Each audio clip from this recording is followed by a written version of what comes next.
November 2019, nang lumabas ang isa sa mga balitang bumago sa takbo ng mundo. March 16, 2020, araw na tumatak sa kasaysayan ng bansa nang isailalim sa lockdown ang Pilipinas dulot ng virus ng COVID-19. Marami ang nabagong buhay at pamumuhay dahil sa pandemya. Ramdam natin ito hindi lang sa Pilipinas, kung hindi sa lahat ng panig ng mundo. Marami ang nawala ng hanap buhay, nagsarang mga establishmento at pagkawala ng mga mahal sa buhay dulot ng pandemya. Dahil sa malalang dulot nito, patuloy na gumagawa ng paraan ang ating mga sayentista dito sa Pilipinas at sa iba't ibang panig ng mundo upang masolusyonan ang malawakang problemang kinakaharap ng mundo.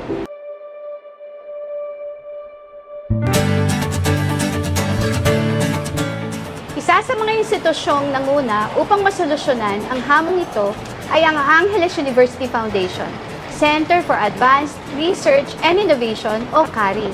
Katuwang ang Department of Science and Technology Central Luzon, ang AUF-CARI ay opisyal na tinatag taong 2019. Ito ay upang tugunan ang mga pangangailangang may kaugnayan sa pananaliksik sa ilalim ng health, engineering, information technology, at ganoon na rin ang pagkakaugnay ng mga ito. Malaking tulong ang AUF-CARI upang makabuo ng mga innovative at high-impact S&T breakthroughs, hindi lamang para sa gitnang Luzon, kundi pati na rin sa buong bansa.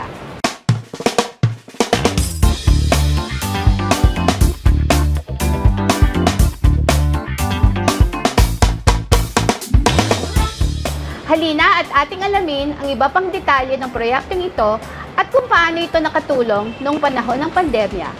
Ako po ang inyong lingkod, Mary Michelle Kiambao ng DOST Pampanga. Sa ngalan po ng aming Regional Director, Dr. Julius Cesar B. Sicat, ako po ang inyong lingkod, Lead Sicat, at ito ang Probinsyensya.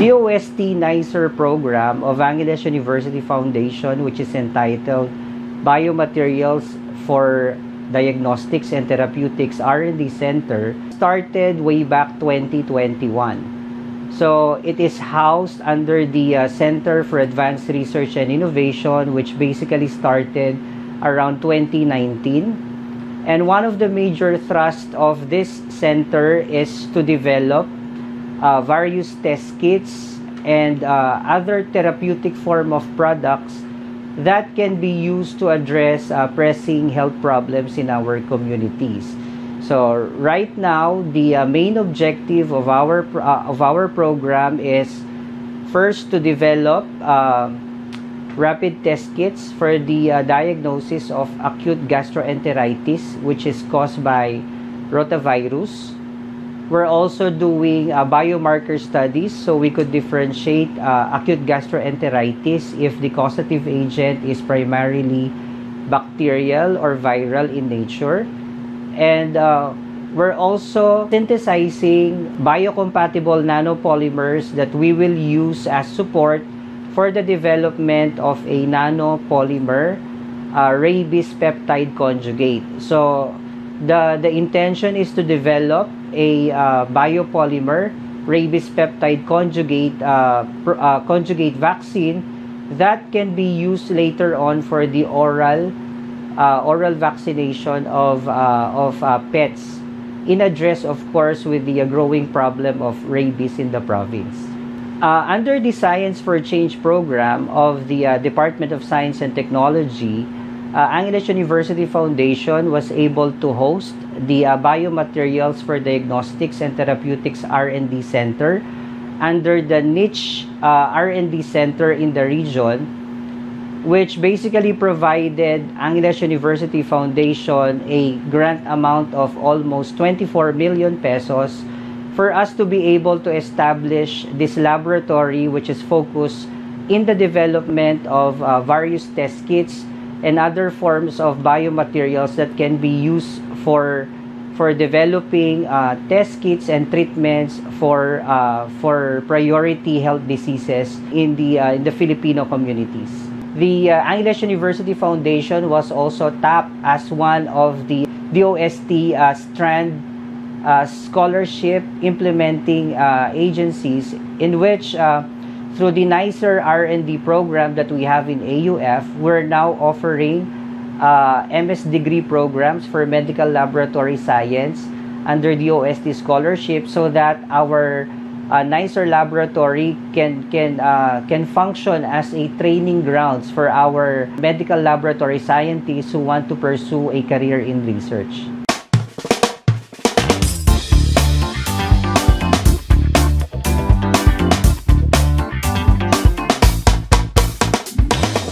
So first of all, Angeles University Foundation is very grateful for the support that the Department of Science and Technology has extended to us, for us to be able to realize one of our core dreams, to build up a research facility that will focus on pressing health problems in the countries.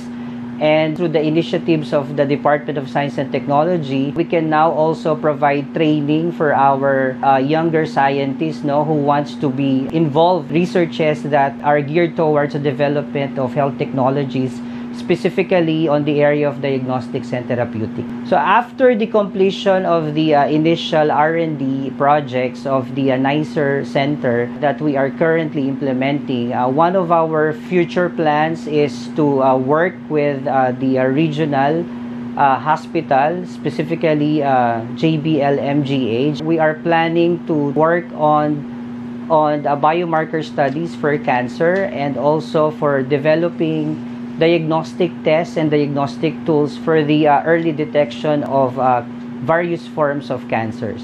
Our laboratory facility is not only open to our students and faculty members, since this is a R&D center under the NICER program. This is also open for all researchers across the country and even in the region. So all they have to do is to write a letter addressed to the Vice President for Research and Innovation through the Director of the Center for Advanced Research and Innovation, so that they could inquire on specific services that we could actually offer to them. Mainly the services that we are catering in this facility would include development of antibodies, labeling of antibodies, design and prototyping of test kits.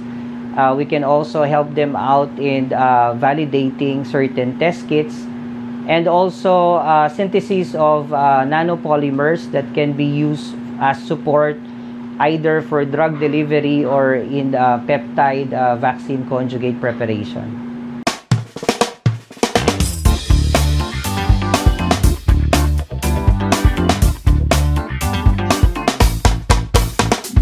Nais naming pasalamatan ang lahat ng ating mga kaagham sa inyong pagsubaybay sa aming programa na naglalarawan ng malaking kontribusyon sa pagpapakilala at pag-unlad ng mga bagong imbensyon sa tulong ng agham, teknolohiya at inobasyon.